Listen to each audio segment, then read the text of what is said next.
climate change has begun. It is already hurting our planet. Many of us have seen the toll on cities and coastlines already, but very few people witness the damage below the ocean's surface. Now, what if you had a crystal ball, and that crystal ball showed you exactly what the world's oceans would look like in a future affected by climate change? Walk up and touch the crystal ball to experience it for yourself. Look at the gray car in front of you. Bend down and touch the exhaust pipe. These are CO2 molecules. Take a step back and watch them spew from the exhaust pipe. Humans release over 22 million tons of CO2 into the atmosphere each day. Pay special attention to the larger molecule now in front of you. Let's see where it goes.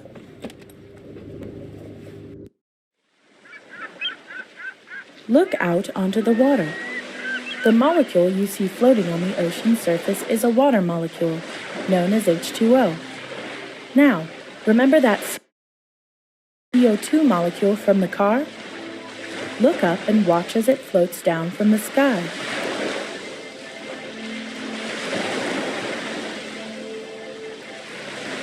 To watch it fall into the water, push the CO2 molecule with your hand.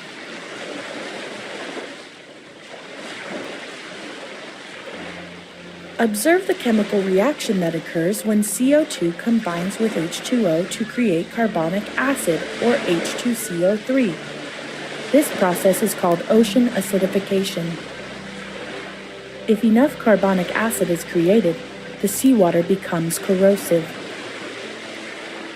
Now look around, as many CO2 molecules from the air get absorbed into the ocean. Since the Industrial Revolution, the ocean has absorbed roughly 1/4 of the CO2 produced by burning fossil fuels. You will now travel to a special site where scientists have made a breakthrough discovery.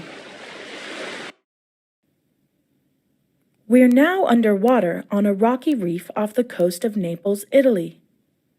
What makes this reef special is the natural underwater vents that spew CO2 onto the rocky reefs, making this water more acidic. The reef serves as a crystal ball through which scientists can see the effects of increased acidity on ocean ecosystems. This is how a reef near Italy should look. It's healthy. Look around and observe the schools of fish and the colorful coral on the rocks. Now you're in an area with higher levels of acidity. This is what an unhealthy reef looks like. Brown, fuzzy algae has completely taken over. If carbon emissions aren't slowed, oceans will eventually look like this, what scientists call the ocean moonscape. Look around.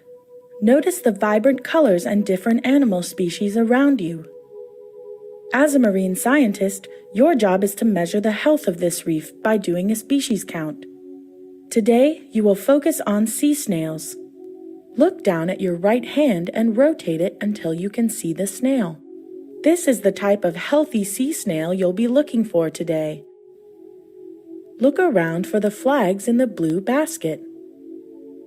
Reach down and touch the flags with your hand to pick one up.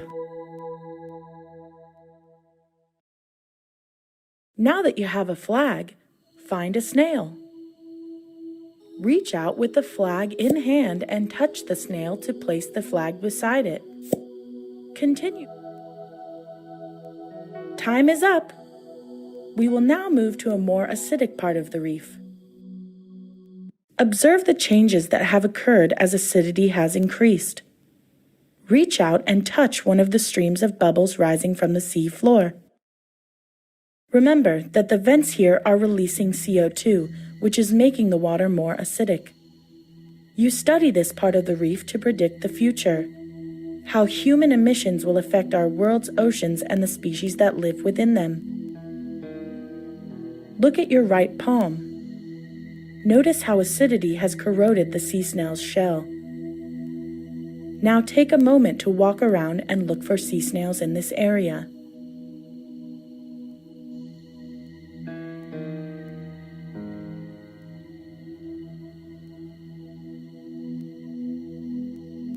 Couldn't find any?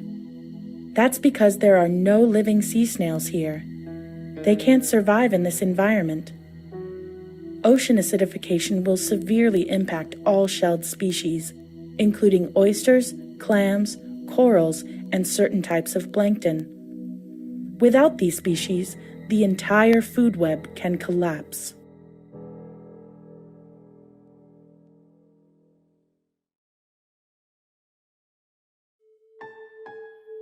All of our oceans will look like this Mediterranean reef unless we reduce our CO2 emissions. But it's not too late. There are actions you can take to combat ocean acidification. Keep learning about climate change and share that knowledge with others. Take steps to reduce your own carbon footprint. You can also support ocean acidification research and urge decision makers to provide funding to the National Oceanic and Atmospheric Administration, which helps communities and businesses understand the risks posed by acidification.